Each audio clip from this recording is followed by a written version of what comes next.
Hello, friends.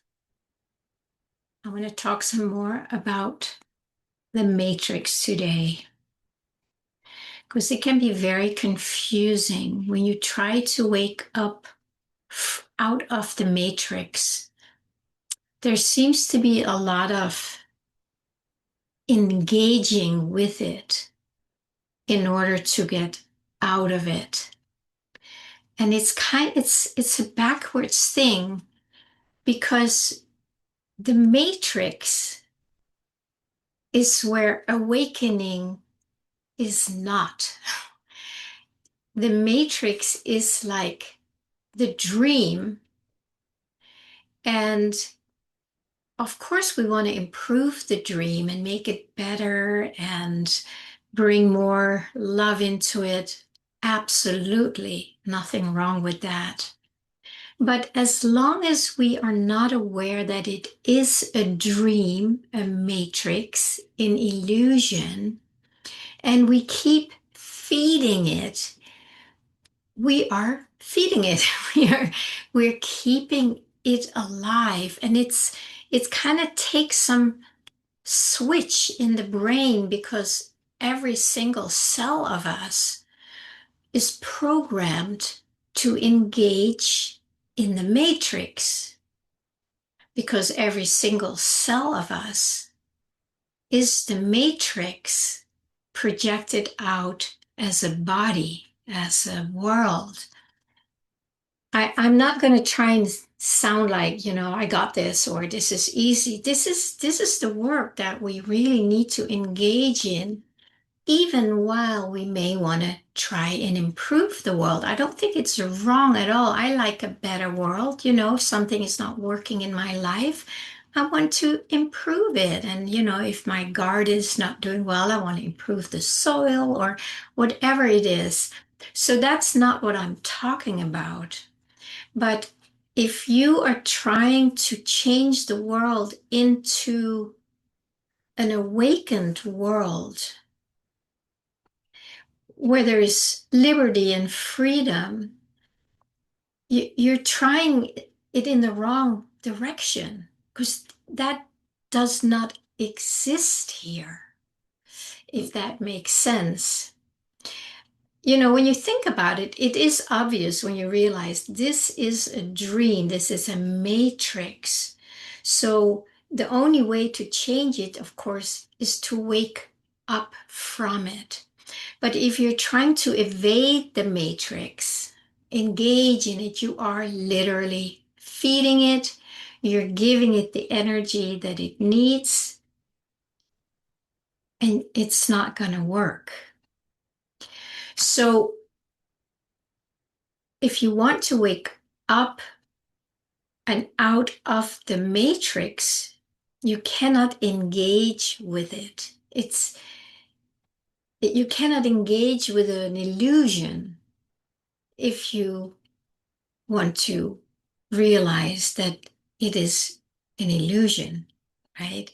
If you want to realize it's an illusion, then you have to not focus on it, not give it energy, because that is the only thing that keeps it alive and it keeps it going. And we have all done that. I'm still part of that. But there's another part of me that is beginning to see it more and more clearly for a long time, but it's still every day it gets more clear. And therefore, it gets easier for me to not engage in it anymore. So something that Joe Goldsmith said is like you cannot project an illusion out there. And that's what we do. We think it's out here and we need to change it out here. But this out here is that slide in the projector that we're seeing projected out as our world and as our body. So there is only one way to change this, and that is to wake up from the dream, to wake up out of the matrix. And that's a big mouthful, isn't it? It's a huge mouthful. Like, how do you do that?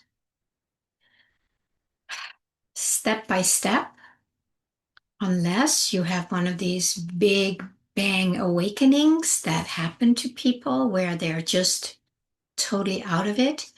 That does not happen for most of us. And or if it does, there's a very good chance that we are needing to come back and bring that clarity and that energy to every part of us that is still asleep in the dream. I've shared before that I had one of those big bang awakenings many years ago when I still lived in Denmark. I think it was in the mid to late 80s. And for 2 or 3 months, I was literally walking around in this incredible, expanded, open, loving space where there was just love. And then it went away. It ended as my experience because I still had a lot in me that was very identified with the matrix that I had to start bringing this new awareness to. And it's taken me a long, long time, and it's still happening. It's just layer by layer. So even though that some people may have that, and probably many people have that big awakening, there's a very good chance that most of them have to come back and then bring it to this world in everything we do. And that, to me, is the work that I'm here for, to really fully embody it. And then, on the side here, I share it with you because this energy somehow wants to be shared. It's not that I want to save the world because then I will be engaging in the matrix, right? And that's not what feels alive for me. What feels alive is that I'm fully embodying it and living it. And then as I speak about it, that I'm connected with that so that that frequency can go and do what it knows to do. And that is to bring light to the places where there is no light, there is a dream. And it's sometimes it feels like, being a little alarm clock, like, ooh, wake up, wake up. But it doesn't always happen that way. We have little bursts of awakening and insights, and for the most part, we go right back to sleep. And that is because we live in a dream. So just to have a little bit of a burst in the dream, or shall we call it a nightmare for many, that is not enough. It's like we need to connect with that burst, with that light all the time. That's why there is this quote in the Bible that says, we have to pray without ceasing. That means all the time. That's 24/7. And most of us don't do that because we are placing our attention out in the world and still try to change it and blame it and convince others that, how bad it is or how good it is.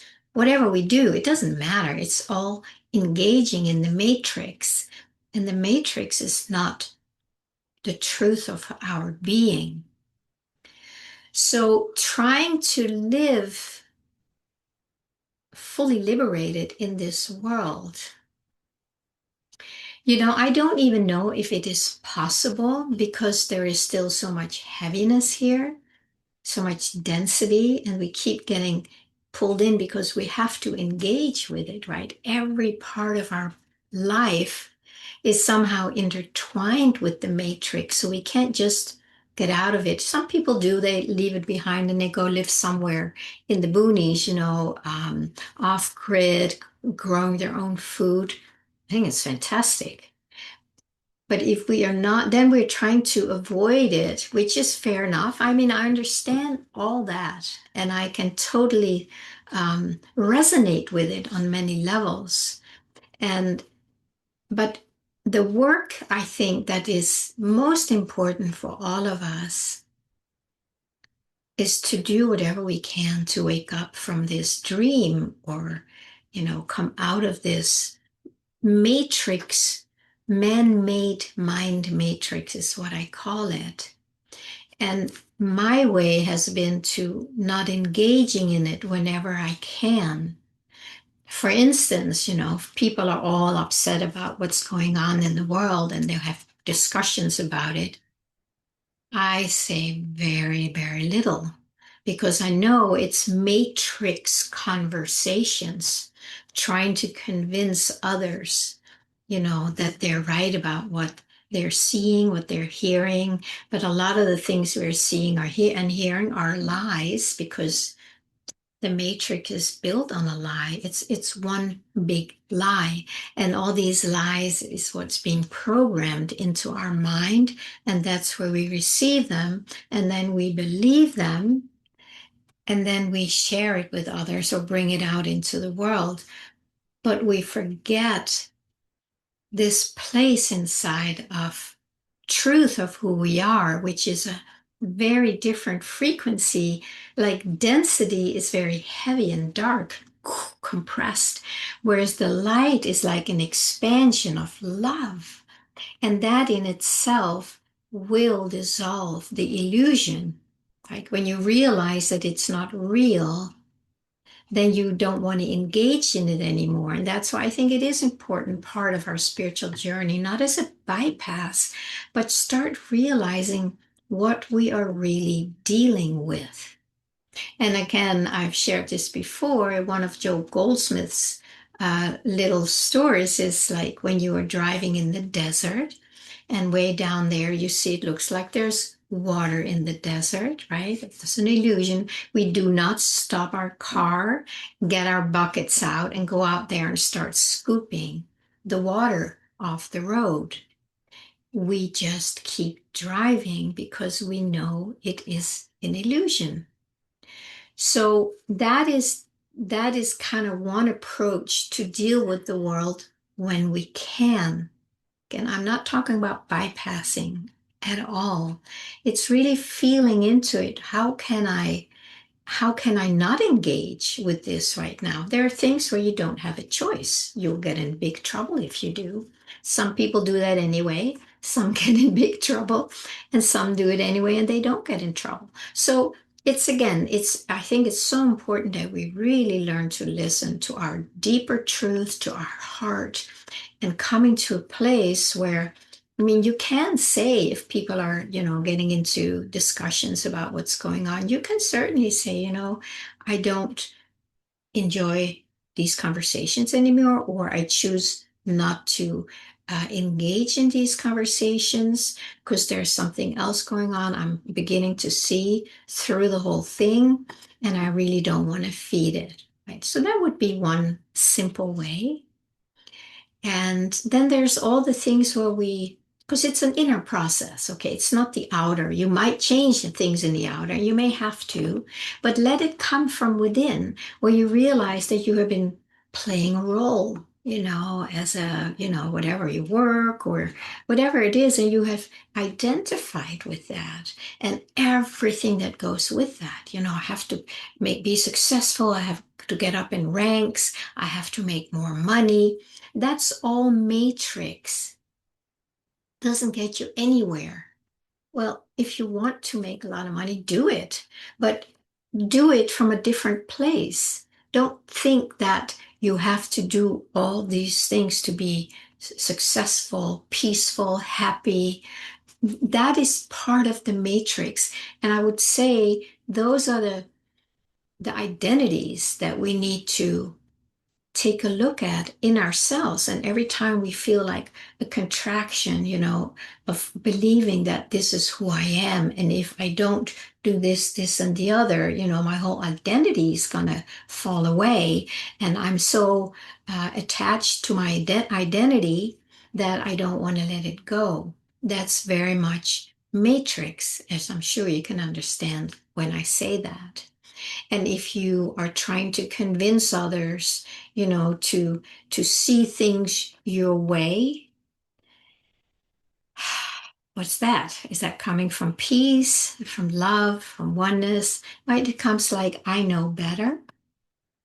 I know more than you, and I want to convince you that what I believe is true, right? So it's all the duality, right? And it's the duality of it's good and it's bad, and it's right and it's wrong. all that stuff, if you have it in you, and if any of what I share right now resonates with you, take a deep breath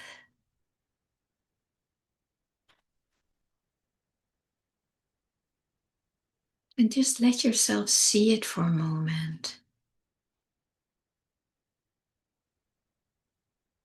You don't need to change the world. You don't need to convince others of your viewpoint. If people are interested, you can certainly share it with them. But do it from a place of your own experience. So I try and do that on my channel here always. I always want to speak about my own experience. And then if any of it resonates with someone, that's great.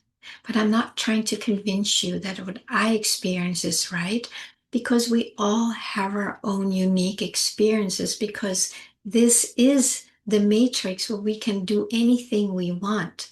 But it's all on a foundation of duality and lack and limitation and struggling and separation, division.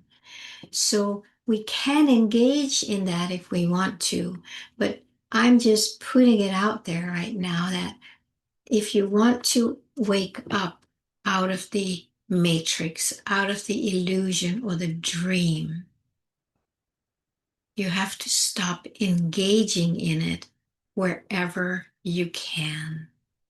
And the engagement is all happening in your mind. Okay, so that's where we have to stop engaging. For me, a lot of it over the years has been like when I've been seeing it here and there and or there, I just come to a place where I just really, really do not engage with it anymore. But it comes from a deep place. It's not something I'm doing out here. It's like, oh my God, I cannot engage with that conversation or that worldview or that whatever. I just can't do it anymore. And I fully honor that. And I'm happy to tell people, I have said it many times. I said, I choose not to engage with that because it doesn't go anywhere. It doesn't feed me with anything I want. So I just choose not to. And then whatever reaction people have, that's up to them. Sometimes people want to convince you that you should engage because you're not engaged with the world. If you're not against it, then you're for it or something like that. But maybe you take even a bigger step back and say, I'm actually not engaging with either side. I'm engaging with the divine, my alignment with light, with truth. And that's where I stand. That is where I rest. And I invite you to join me if you want, or you can continue with whatever keeps you engaging in the world. So I guess what I wanted to say here really is that it's like the matrix is not made for awakening. You can't live in a matrix and then be awake. You have to wake out of it. And then you become the solution just by staying centered and aligned with that inside of you. And then you can walk around in the world and you might notice how you react less and less and less, even to maybe your own surprise, where you go like, my God, don't I care anymore? Have I gone cold? What's going on with me? But that's also a phase we go through. And then when that falls away also, then you can just be at peace with it all. I mean, it's fine if you're not at peace with certain things. I'm not asking for perfection here, but just, one step at a time. So please let me know if any of this lands for you in a way that's helpful or maybe challenging. Please share in the comments. And yeah, I always love to hear from you. Thank you so much for listening, and I will see you soon.